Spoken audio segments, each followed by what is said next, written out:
On commence Bezrat Hashem, on a terminé la lettre Aïn et on va maintenant commencer la lettre P. La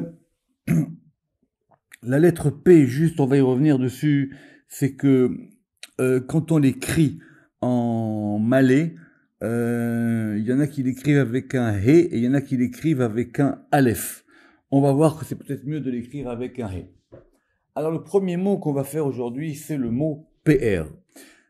PR, c'est pas facile. On va dire que c'est la beauté, mais c'est aussi la parure. D'ailleurs, c'est la même racine. Et c'est le mot qui va donner, par exemple, Tiferet. D'accord? Donc, quand on a, par exemple, la Sphira Tiferet, est-ce que ça veut dire la beauté ou est-ce que ça veut dire la parure dans le sens de se parer? Et effectivement, on va voir la différence. Varnoda Mashiamur Razal. Donc, c'est déjà connu que, par exemple, les téphilines, Nikraim PR, ils s'appellent PR. Alors, c'est ça. Est-ce que c'est une parure? Est-ce que c'est un ornement? Est-ce que c'est quelque chose qui, en tout cas, rajoute quelque chose à la personne? Ça va lui donner, pas une aura, mais ça va lui donner un éclat. Et dans le Zohar, c'est expliqué dans les Tikkun Zohar, qui tefilin al recha de kutsha berechu. Alors, c'est vrai que on a vu dans les Tikkun Zohar, d'ailleurs même dans la Gemara, qu'il y a plusieurs types de tefilin, et on a aussi des tefilin de Dieu. Dieu il porte des tefilin. On apprend ça quand Moshe, il a dit à Dieu, je vais voir ta face. Dieu, il a dit, ma face, tu la verras pas, mais tu verras mon dos. Et il a vu le nœud qui est derrière dans la nuque des téphilines. Alors, et donc, les téphilines qui sont sur la tête de Koucha Brechou, ils correspondent à Bina al Tiferet. C'est Bina sur Tiferet, Vehofefet alav, et donc ça entoure, ça part. Venikret PR al Shem Shi Mefa Eret, et ça s'appelle PR par le fait que ça embellit. A Tiferet, Shi Mefa Eret, a Tiferet. Vous voyez bien le jeu de mots, Mefa Eret, a Tiferet. Et de plus, Ve'od, chez Az ou Kolel Shisha Anafim Aliada, c'est qu'effectivement ce degré de Tiferet, il est composé des 6 ramifications. C'est pour ça d'ailleurs que cette séphira s'appelle Tiferet. Que c'est elle qui ramifie tous les éléments des 6 jours, de toutes des six directions. Et lorsque les téphilines sont liés à la bina, ça va effectivement ça va lui donner tous ces éléments ensemble. La reine nikra PR, et c'est pour ça que ça s'appelle PR. Alors, on a une occurrence de PR dans la Torah, dans Parashat Pekoudé, lorsqu'on va confectionner les habits du Kohen Gadol, et il y a marqué là-bas hein, que on va lui faire et à mitznefet. Mitznefet, c'est ici traduit pas par une tiare, c'est une coiffe. Shesh, elle est faite en lin. Ve'et pahare amikbaot, et là on a les pahare amikbaot. Alors ici c'est traduit comme des turbans de coiffure. Mais en fin de compte, c'est ça, c'est comme sont comme des turbans comme une coiffe qui est autour. Pirouche, chez Messaef, autour, ça veut dire que ça va donc entourer et ça va embellir. Et c'est à ce propos-là que aussi il a expliqué Rabbi Moshe. Alors, l'élément important pour ce soir, et ça va nous permettre de faire peut-être une grande synthèse. C'est P, c'est la bouche. Si on veut faire une synthèse de ces notions, premièrement, il faut avoir bien en tête que il y a d'abord dans la parole, il y a les organes. Les organes, ici, c'est la bouche, la langue et les lèvres. P, lachon, fataim. Mais que ce qu'on appelle bouche aussi, c'est aussi les trois à la fois. C'est-à-dire, il y a soit on désigne la bouche simplement, soit on désigne la bouche comme comportant les lèvres, comme j'ai dit, les lèvres, la langue et la bouche elle-même. Mais maintenant, la bouche, elle est émettrice de paroles. Or, pour faire cette émission de parole, le processus par lequel la parole, elle va être émise, il comporte, lui, d'autres éléments. Ces éléments, on les a vus, de façon générale, ça s'appelle Kol, Ruach, Vedibour. D'abord, il faut un souffle. Ce souffle-là, il s'appelle le Ruach. Ce souffle-là, quand il va passer par la trachée artère et qui va arriver au niveau de la gorge, on va le voir, il va donc se transformer en un son inarticulé. C'est ça qu'on appelle Kol. Et quand ça va passer maintenant par le découpage de ce qui se passe dans la bouche, vous vous rappelez que, comme on avait dit, c'est ce qu'on appelle les Chamisha Motsot Apé, qu'on a vu dans Sefer Yetzira, à savoir les labiales, les gutturales, les dentales, les palatales. Et ça, maintenant, ça va découper ce son de façon à ce que ça fasse sortir une parole. Ça c'est le dibour. Mais les deux sont liés. Effectivement, s'il n'y a pas les organes, ça peut pas se faire. Or, en plus, cette notion de paix, c'est une notion importante.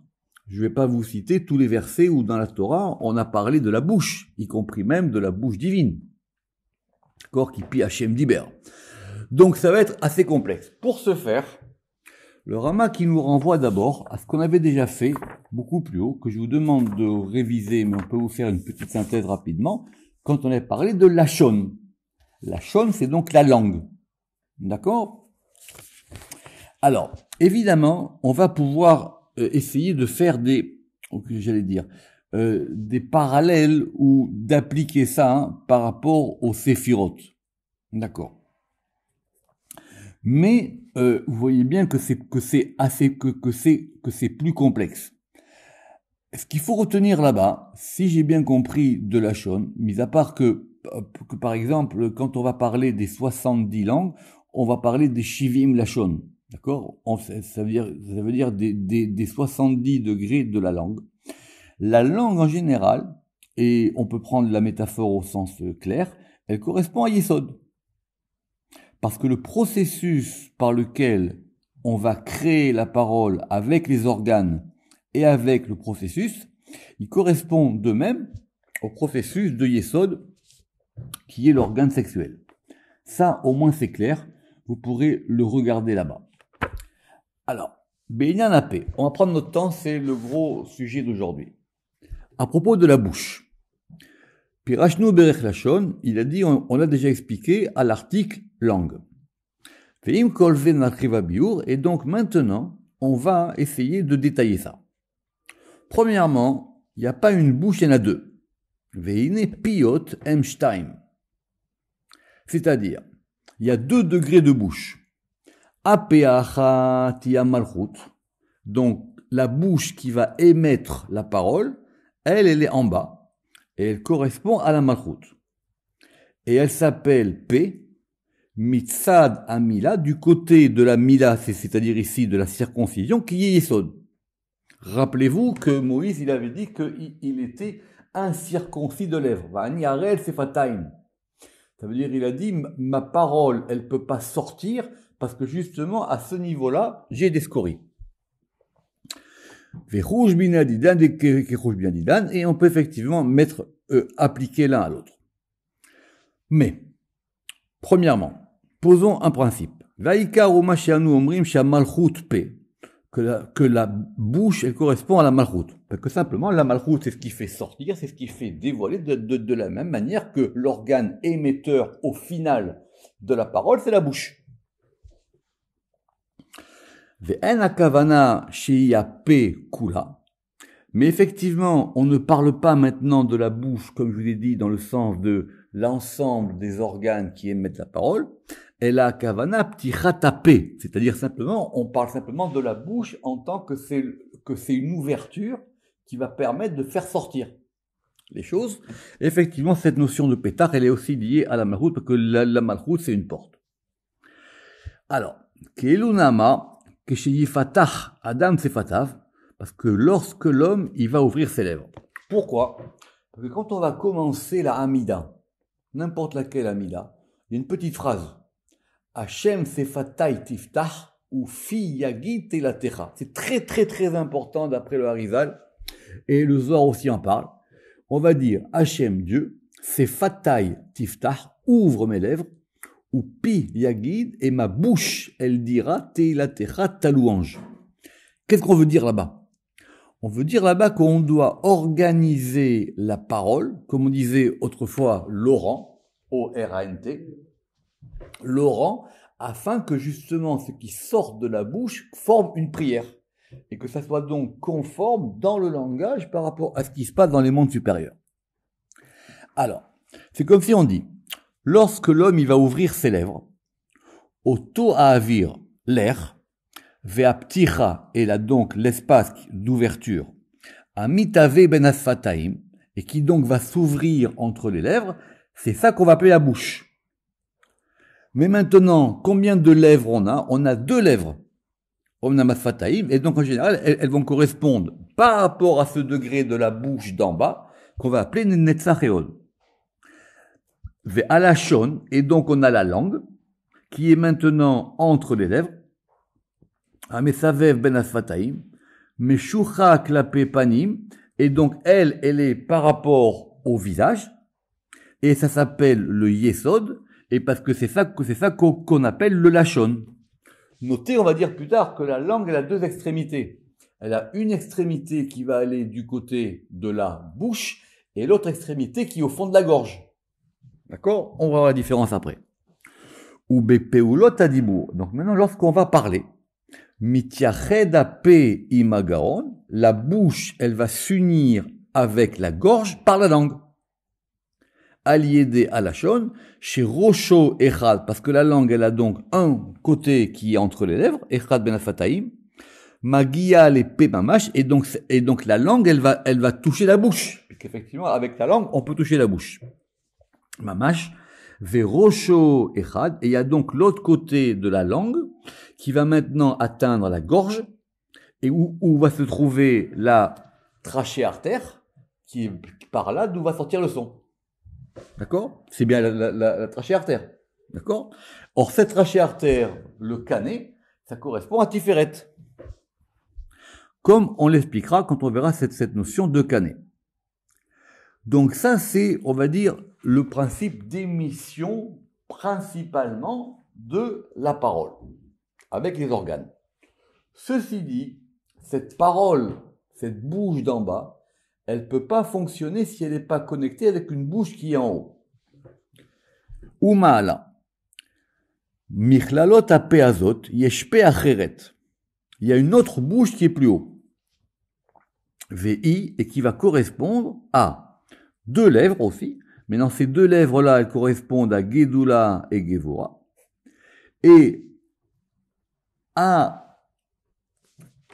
ce qui va faire office de langue, ou l'ifnim me'em alashon, c'est la bina, qui s'appelle lashon. Velo bina be'atma, mais c'est pas vraiment la bina, parce que nous on avait dit que en bas c'était lié à yesod. Velo bina be'atma, omnam i ou a tiferet ane'elam babina, en fin de compte c'est tiferet qui est caché dans la bina du côté de da'at. Sauf que la différence qu'il y a entre la bouche d'en haut et que la bouche d'en bas, c'est que la bouche d'en haut, elle va faire sortir uniquement un kol, alors que la bouche d'en bas, elle fait sortir un dibour. Il y a des zohars très complexes là-dessus. Que, par exemple, que des fois, il y a marqué kol avec un vav et kol sans vav. La preuve, quand on est dans les 3 semaines, il y a des très beaux zohars dans le Chok Israël à propos de ce fameux verset, kol baramanishma. On entend une voix dans les hauteurs. C'est Rachel qui pleure sur ses enfants. Et là-bas, il fait remarquer qu'il y a un kol avec vav et il y a un kol sans vav. Et l'ouverture de la bouche elle-même, ou ptirat tapé, be'atzma, il y a bina. Elle correspond à la bina, parce que c'est elle qui correspond au principe féminin supérieur. Le Rama qui va dire dans le Lima que si on peut résumer ça, c'est très simplement, il y a 2 degrés de bouche qui correspondent à 2 degrés du féminin de l'ouverture qui sont Malchut et Bina. Ve'agaron. Et maintenant, quel est l'amplificateur, c'est-à-dire la gorge? Alors la gorge ici en haut, c'est Chorma. Ve'agaron chez Mimeno Yotse Adibur, c'est Chorma. Alors maintenant, analysons ces deux types de bouches. Et à quoi est-ce qu'elles servent? Alors, c'est quoi la parole? La parole, enfin le dibour, oui, c'est le fait de faire exister des choses qui existent dans les mondes supérieurs. Et de même, de même que dans le monde d'en bas, quand nous on parle, et que donc la parole va se former par l'unification et la jonction de ces éléments qui s'appellent P, la bouche, Fataim, les lèvres, la shon, la langue, Garonne, la gorge. Il en est de même en haut. Et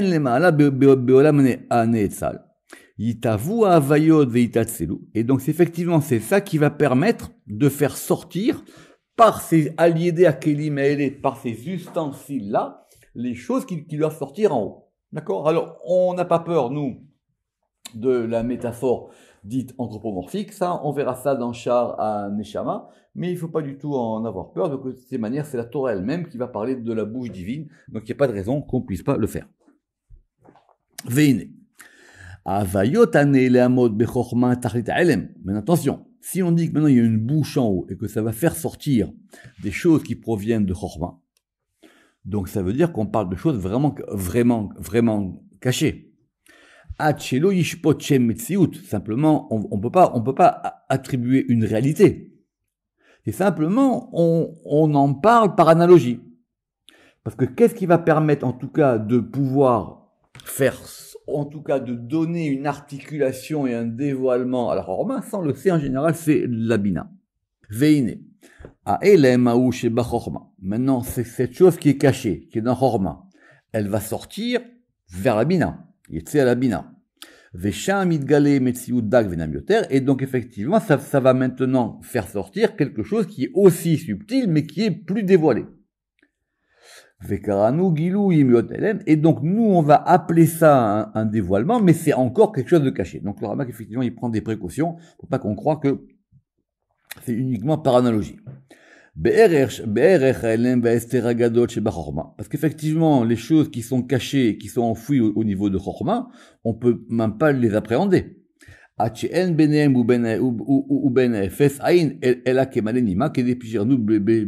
Effectivement, parce qu'en plus, la différence entre Chorma et Bina sont des choses extrêmement subtiles. Mais maintenant, lorsque ça va se dévoiler dans la Bina, les cachets yidgelou babina, itavu metziut yesh, on va passer maintenant du non à, enfin, de ce qui n'est pas à ce qui est. Rappelez-vous la différence qu'il y a entre yesh et aïn. D'accord? Qu'est-ce qu'on avait dit sur yesh? On avait dit que yesh c'était quoi? Yesh c'était yud chorma, et shin c'était quoi? Et shin c'était la bina. Et yesh mi aïn, et le aïn c'est quoi? Le aïn c'est keter. Autrement dit, on fait passer du degré le plus caché au degré le dévoilé. C'est ça qu'on appelle yesh mi aïn. On l'a vu au début du Pardes. Et donc, c'est ce rapport qu'il y a entre Chorma et Bina dans le dévoilement de la parole, d'en haut, il est le même par rapport à Tiferet et Malchut en bas. Pourquoi? Parce que Tiferet et Malchut aussi, alors, parce que Tiferet et Malchut, eux, ils sont appelés le fils et la fille, qui Tiferet ou Malchut nikraim ben ou bat, alors que Chorma et Bina, ils sont appelés le père et la mère. Donc vous voyez bien qu'on peut même étendre la comparaison. On avait dit que c'est effectivement un degré masculin-féminin qui peut être soit le degré du père et de la mère, ou soit le degré du fils et de la fille. Et effectivement, le rapport qu'il y a, effectivement, le rapport d'union qui est entre le père et la mère, il peut être comparé au rapport d'union qui est entre le fils et la fille. Veine. Mais maintenant, qu'est-ce qui va permettre d'unir ces deux degrés du père et de la mère? C'est ce degré de la shon. Ou alida la shon. Anikra da'at. Et donc c'est ça qu'on va appeler da'at. En fin de compte, da'at, c'est ce qui va permettre d'articuler. Enfin, d'articuler. Dans le sens de mettre ensemble. D'accord? Et donc par cette notion de da'at vont sortir les choses à l'extérieur dans la bina. Et continuons. ou beinan de dibura daida tenan inun gedola ou gvora. Et maintenant, reprenons notre structure. Donc on a dit que da'at c'est la shon. Da'at c'est la shon et il va faire sortir les choses qui viennent de Chokhmah et Bina. Les lèvres, elles sont quoi? Elles sont Gedula et Gevura. Et la Bina elle-même, c'est le degré par lequel les choses vont sortir. C'est ça qu'on appelle, vous vous rappelez dans Tiferet Sira, les mots Tsaotapé. Littéralement, les sorties, les émissions de la bouche. Donc c'est elle qui fait sortir les choses. Et qui va faire sortir les choses, mais à Koach, Hanifrar et la poêle, c'est-à-dire de la puissance en acte qui se dévoile. Alors, maintenant il dit, mais tu peux me poser une question. Ventema, biotabina, pelemala, mafataim, gedolog, voa. Alors il dit, mais c'est quand même, si tu me dis que la bina, c'est elle, la bouche, et les lèvres, elles sont gedolog, voa, donc c'est plus bas. Alors j'ai dit, parce que chez Ken, derech ha-malchut, qui a l'idée à zivuk, t'allais les malam in-sachahod, parce qu'il en est de même en bas. Quand on avait dit qu'en bas, les lèvres, elles étaient netzachahod, autrement dit, c'est que la malchut, elle monte. À ce degré-là, les choses sont unies. La malchut, elle n'est pas en bas maintenant. Si vous voulez, elle devient comme l'organe central dans le village. D'accord? Et donc, elle est entre netzachahod. Et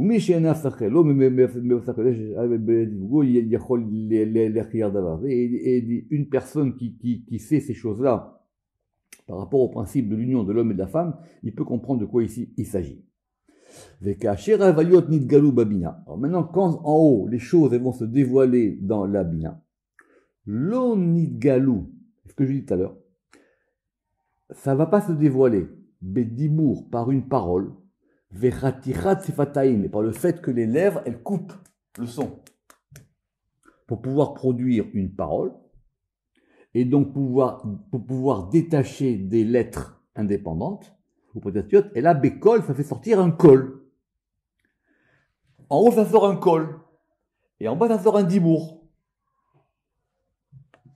Et c'est donc ça qui indique que les choses, elles sont tellement subtiles chez Emadain Kedimion Oraotiot, parce que ça correspond non pas à des lettres qui vont être prononcées, mais à la lumière des lettres dans la Bina. Et ça, on le verra quand on verra, si tu veux, la porte des lettres au chapitre 2. Et par ce col-là, chez Mbabina, qui sont dans la Bina, col de l'Aishtama, c'est une voix qu'on ne peut pas entendre, c'est un son, je l'ai dit. Nidgalou à Avayot. Et donc, effectivement, vont se dévoiler maintenant des choses. VM, Sham, Netu'im, Netia, Levad. Et donc, maintenant, elles vont commencer à être plantées, comme une plante qui va commencer à pouvoir germer. Et comme on expliquait dans la porte de Seder Atzilut. Et donc, effectivement, une fois que c'est planté, maintenant, on veut que ça germe et que ça grandisse. Et donc, il faut pour ça une deuxième bouche, ou srachou el peacher, et qui est la bouche de la malchoute. Parce que cette bouche de la malchoute, elle, effectivement, elle va faire sortir une parole par al-yedé asfataim belachon, par les lèvres et la langue. Veine. Et donc, qu'est-ce qu'on avait dit pour la langue en bas? A tiferet titached ima malchoute al-yedé ayesod. C'est donc tiferet. Vous vous rappelez que tiferet, on a dit que c'était le canet. Le canet, c'est j'avais dit la trachée artère. Cette trachée artère, elle va avoir une extension, enfin, une extension. Il y a un membre qui est collé, qui s'appelle la langue, qui correspond donc même au yesod. Vina tiferet. Yitiached. Et c'est par ce yesod que tiferet, il va s'unir avec la malchut. Veine a tiferet yitiached ima malchut alida yesod. Et avec le yesod qui est donc la langue.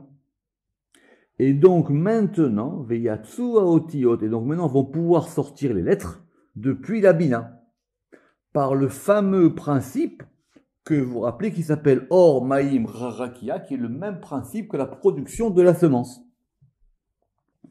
Kedimion Avera Mamash. Donc voilà.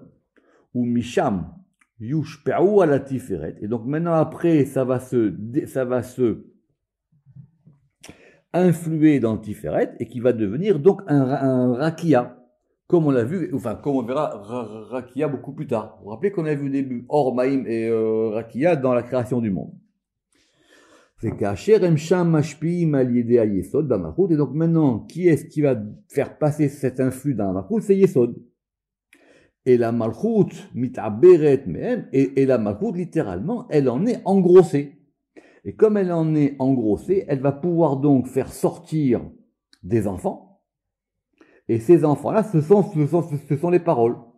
Ou molidam, ou matzmichim, ou motsiam, bekoach hadibur. Et donc, effectivement, ça va faire sortir ça maintenant par la force de la parole. Shiuchitu hatevot. Et cette force de la parole, c'est quoi? Ça va être capable de découper des sons, des lettres, des syllabes pour former une parole. Et ça se fait par le Yichud Agabour, ça se fait par l'unification complète. Donc cette petite phrase-là, Hachem Sefatay Tiftar ou Fiyagi Telatecha, vous comprenez que c'est pas rien. C'est ce qu'on dit avant de prononcer la prière. Parce qu'on veut qu'il y ait une union totale qui se fasse. Et donc, on a donc bien maintenant deux bouches. On a donc Peila, une bouche supérieure, ou Petata, et une bouche inférieure. Et de même, on a deux langues. Et donc on a la langue supérieure et la langue inférieure.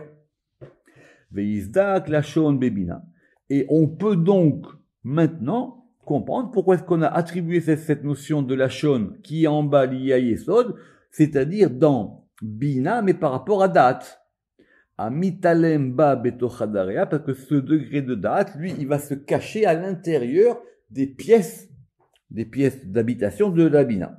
Comme c'est marqué dans la porte est-ce que le Ensof Sekheter. Et donc, la parole va sortir par ces deux côtés, ou par ces deux éléments, à l'ideshnehem, Ve'afataim, et de même, on va avoir donc deux types de lèvres, les lèvres supérieures et les lèvres inférieures. Pourquoi tout ça? Parce que la parole, comme Abou Lafia il a remarqué, c'est l'élément prophétique par excellence.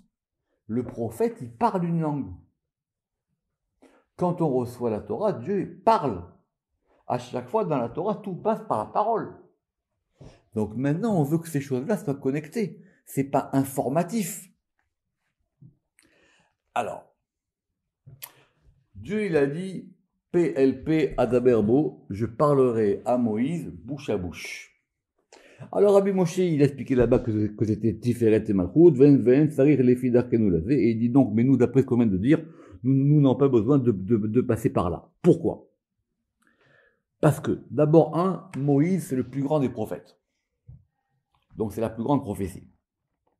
Et là, Nevuato Shel Moshe, la prophétie de Moïse, Rabbeinu Alav Shalom, Aïta Aliede Shne Apiot, elle passait par ses deux bouches, comme on vient de l'expliquer. Et c'est pourquoi la prophétie de Moïse, elle était Aïta Mevu Eret ou Mevu Reret. Elle était claire et explicative. Il y avait tout, on comprenait tout. Ça passait complètement. Omnam, Sha'ar al-Nevim yaliede pe'achat. Maintenant, les autres prophètes, eux, des fois, ils ont eu accès qu'à une seule bouche. Qui nevuatam milimata, parce que eux, leur prophétie, elle vient du bas. Velachen haïta'ava bedimionot, et c'est pour ça que la prophétie des autres prophètes, elle est donc beaucoup plus épaisse, grossière, et donc beaucoup plus imagée. D'accord? C'est pour ça qu'il y a beaucoup plus d'images dans les autres prophéties.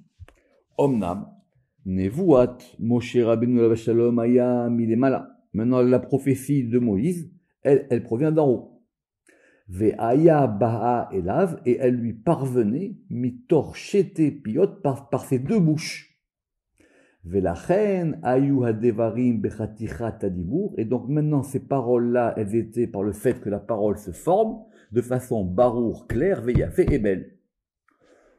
Et Ugvar Noda, et effectivement on sait, qui Torah Shebirta Aïta Nishpaat Mechorma, que la Torah écrite que Moïse a révélée, elle provient d'un influx de Chorma, comme on l'a expliqué, ou comme on l'expliquera à la notion de Torah.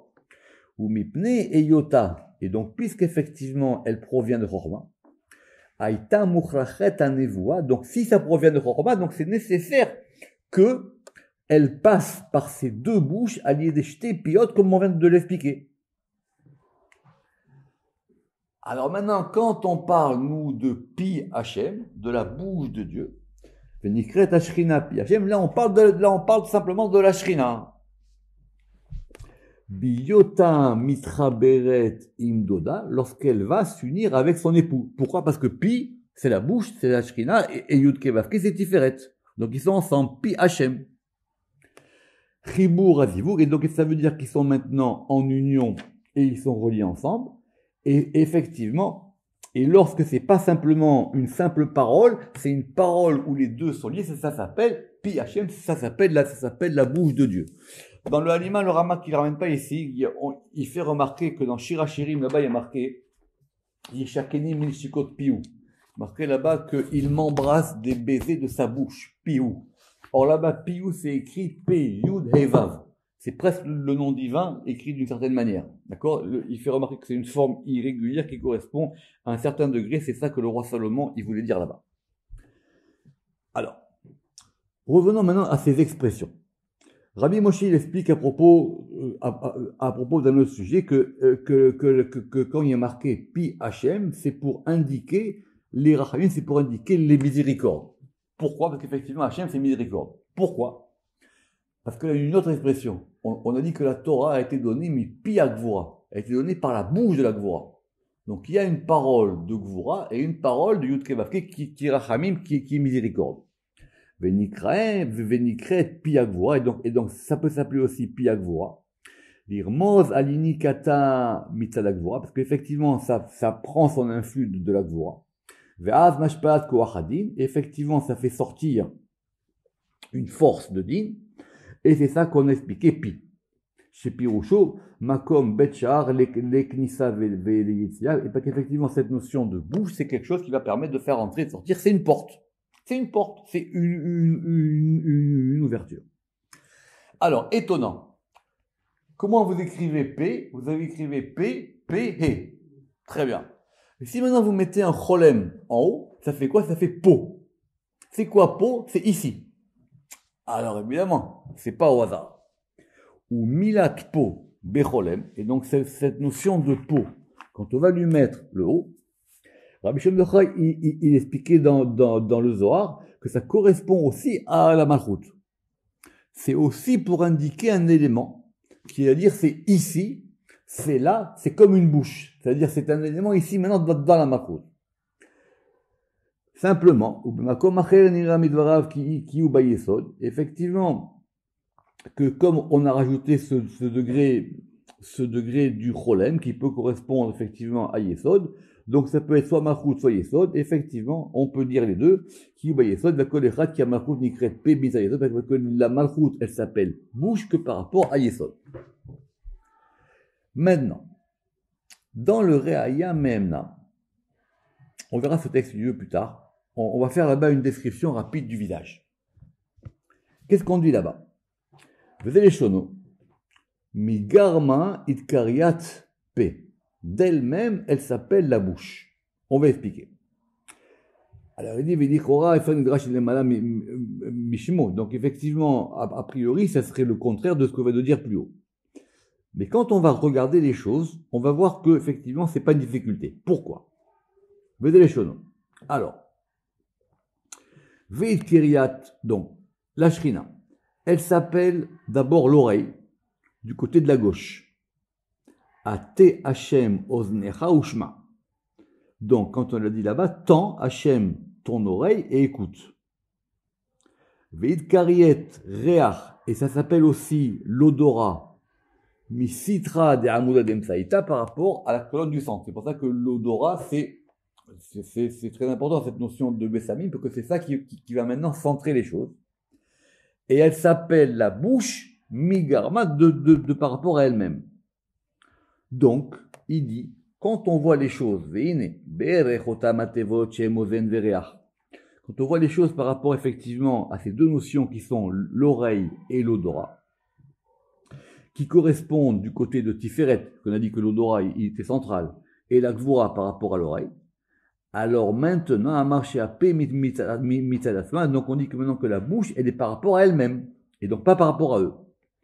Avalo shelo yeba ezo midash shetiye, mais ça ne veut pas dire qu'elle est indépendante. Comprenez, si j'ai bien compris, le Rama qui dit que quand il y a marqué là-bas, la bouche elle est par rapport à elle-même, c'est-à-dire qu'elle n'est pas liée au reste. Et c'est pas vrai que tout ce qu'on a expliqué maintenant, c'est que la bouche, c'est effectivement un lien de jonction entre les lèvres, vous vous rappelez Netzach et Od en bas, le Lachon qui est Sod et qui descend jusqu'au Kané qui est lié à Tiferet. Alors, on omar Kishneem Sodkot. De toutes les manières, on peut comprendre que tout ça va ensemble. C'est-à-dire, est-ce qu'on va considérer qu'Asher Neyaches Ape Bechol Kelea, est-ce qu'on considère la bouche comme étant l'organe composé de tous ces outils qui sont donc la langue et les lèvres, Shem Alashon Ve'afataim, Az Lotikrape et la Mitzada Yesod. Effectivement, alors là, la bouche, on ne pourra pas l'appeler du côté de Yesod, parce que c'est par le Yesod qu'elle va avoir ces éléments. Mais maintenant, quand on va considérer simplement la bouche toute seule, comprenez, indépendamment de l'appareil, on va dire, d'accord, de l'appareil de ces organes, aval, kishinachasapé, berechapé levada. Et donc, quand on considère la bouche uniquement par rapport à elle-même et indépendamment de la jonction avec les autres organes, alors effectivement, elle s'appelle bouche par rapport à elle-même. Dans le Elima, le Rama qui va encore donner plus de détails. Rappelez-vous que quand le pharaon il a